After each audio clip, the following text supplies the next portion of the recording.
साहेब रायगडच्या नंतर सिंधुदुर्ग आणि आता रत्नागिरीमध्ये ज्या प्रमाणात जो भगवामय वातावरण दिसतंय, काय सांगाल नेमकी काय भूमिका आहे, काय वक्तव्य असणार?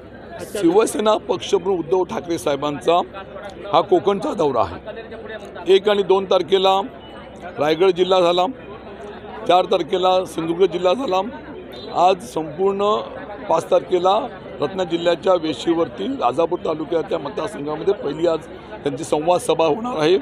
त्यानंतर रत्नागिरी असेल, चिपळूण असेल, ह्या माझ्या जिल्ह्यामध्ये 3 ठिकाणी ह्याच्या संवाद सभा असणार आहे। एक प्रचंड उत्साहाचं, आनंदाचं या ठिकाणी वातावरण पाहायला मिळतं आहे। एक वेगळा झंझावत तुम्हाला या ठिकाणी आमच्या माध्यमातून पाहायला मिळेल।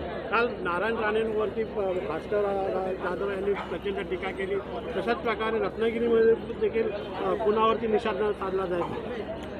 बघा, शिवसेना 4 शब्दामुळे वंदनीय शिवसेनाप्रमुखांच्या आशीर्वादाने ह्यांना मानाची पदं मिळाली। ह्यांची काय तेवढी योग्यता नव्हती, पण वाल्याचा वाल्मिकी झाला आणि म्हणून अशा लोकांवरती टीकाच केली जाणार आणि टीकेला निश्चितपणे चांगल्या तऱ्हेचं लोकांचा पाठिंबा येथे आपल्याला पाहायला मिळतो।